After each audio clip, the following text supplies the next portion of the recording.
Senhor Jesus, hoje dia 30 de janeiro de 2025, vamos fazer a leitura do nosso Salmo do dia, é o Salmo 20, a partir do verso 1, assim diz a palavra do Senhor Jesus. O Senhor te ouça no dia da angústia, o nome do Deus de Jacó te proteja. Envie-te socorro desde o seu santuário e te sustenha desde Sião. Lembre-se de todas as tuas ofertas e aceite os teus holocaustos. Conceda-te conforme o teu coração e cumpra todo o teu desígnio. Nós nos alegraremos pela tua salvação e em nome do nosso Deus arvoraremos pendões. Satisfaça ao Senhor todas as tuas petições. Agora sei que o Senhor salva o seu ungido. Ele o ouvirá desde o seu santo céu com a força salvadora da sua destra.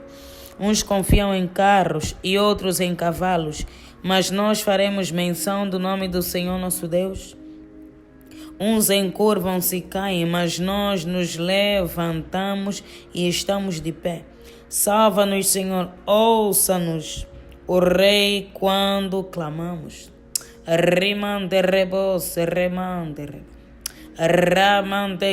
Louvado seja o nome do Senhor Jesus. O salmista aqui começa por declarar palavras de fé para alguém, para nós, para o leitor, para aquele que iria ouvir e ler o salmo, como se fosse uma intercessão. O Senhor te ouça no dia da angústia, o nome de Deus de Jacó te proteja. A todo aquele que meditar nessa palavra, que ele receba a benevolência, que ele receba a proteção, que ele receba o favor de Deus. Porque os salmos foram escritos e inspirados pelo Espírito Santo, na verdade toda a Bíblia. E o Espírito Santo ele ministra nos nossos corações em prol de outrem, de outras pessoas. As orações que a gente faz são ministradas pelo Espírito Santo. Deus usa um vaso. Deus usa uma vida para abençoar outras vidas. É isso que o salmista começa. Envie-te socorro desde o seu santuário e te sustenha desde Sião. Se eu fosse você, eu diria: eu recebo ribação, palavras de bênção. Começa a receber, começa a tomar posse. Palavras de bênção para a tua vida. Lembre-se de todas as tuas ofertas e aceite os teus holocaustos. Deus, ele não se esquece de cada moeda que nós colocamos na sua obra.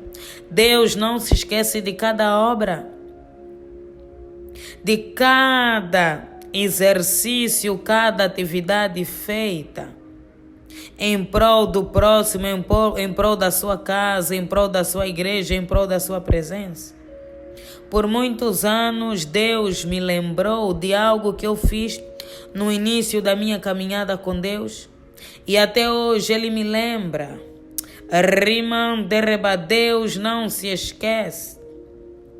Se você faz alguma coisa em prol do próximo, em prol da obra, se você cumpre aquilo que Deus determina na sua palavra, que Deus te lembre de cada oração, de cada sacrifício, de cada dízimo, de cada oferta, de cada palavra ministrada, que Deus se lembre e que Ele te visite no poderoso nome do Senhor Jesus.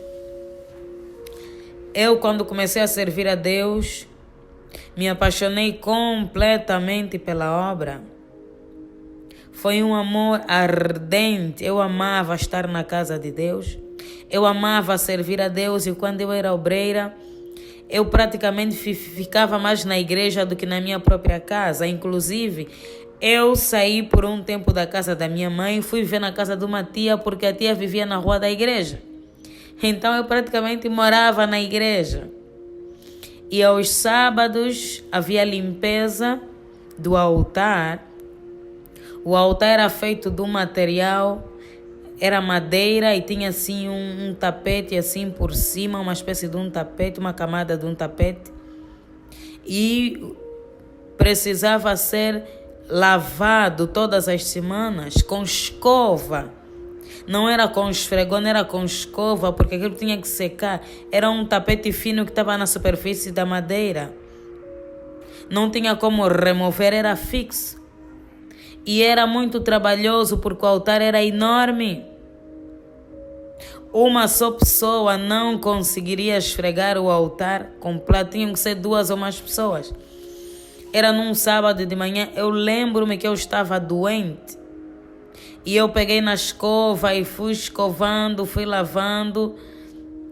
E Deus sempre traz essa imagem no meu coração para dizer que Ele não se esquece de tudo aquilo que a gente faz em prol da sua casa.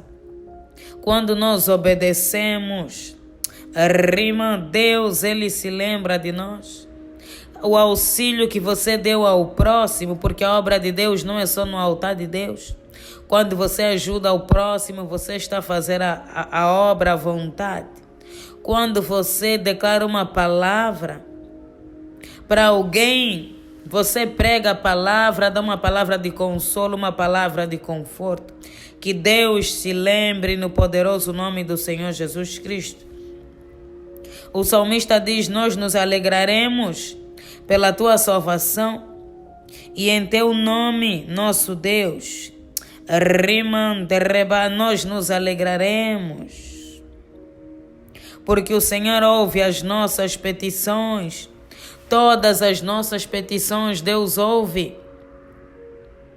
O salmista era alguém que tinha intimidade com Deus, que conhecia Deus. Ele sabia que o nosso Deus é um Deus que abençoa, que o nosso Deus é um Deus que faz milagres, que o nosso Deus é um Deus que faz prodígios e maravilhas, é um Deus provedor. Ele declarou essas palavras por intermédio do Espírito Santo, porque ele sabia exatamente o que ele estava a fazer. Ele sabia exatamente o Deus que ele servia, porque essas palavras são ditas por um coração cheio de fé, um coração que depositou toda a sua confiança em Deus. Ninguém tem autoridade para declarar palavra de bênção, para interceder se não tiver fé em Deus, se não crer no poder do Espírito Santo. O nosso Deus é um Deus que abençoa, é um Deus que restaura, que renova, que fortalece. As palavras declaradas pelo salmista sobre a tua vida vão se cumprir.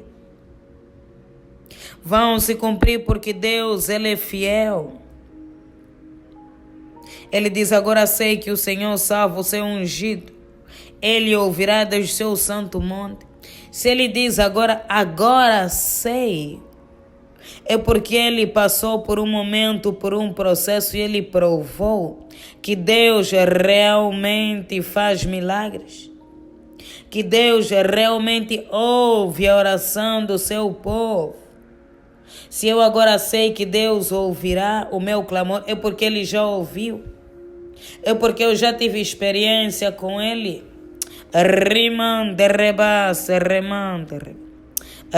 Porque o nosso Deus, Ele é fiel. A nossa confiança deve estar nele. Uns confiam em carros e outros em cavalos, mas nós faremos menção do nome do Senhor. Nós confiaremos no nome do Senhor.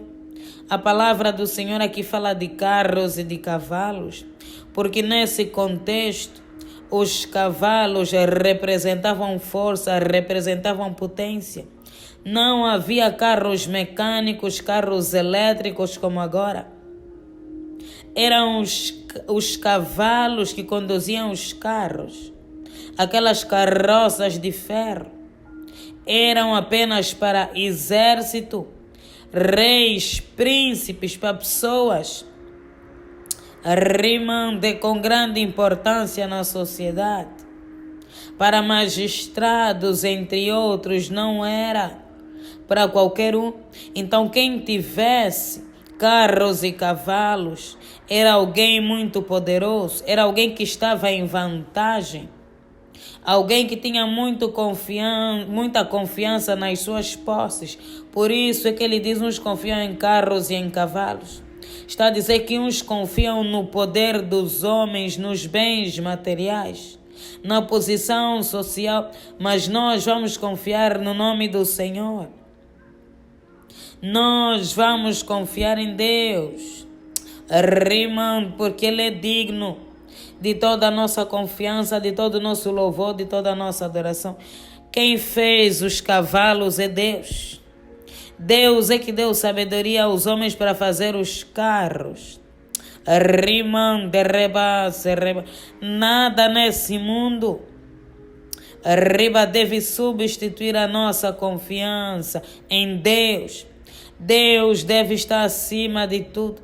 Deus deve ser a nossa prioridade.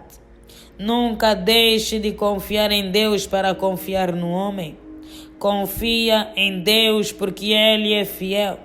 Ele vai ouvir a tua oração, o teu clamor e vai te abençoar. Receba essa palavra no poderoso nome de Jesus Cristo. Amém.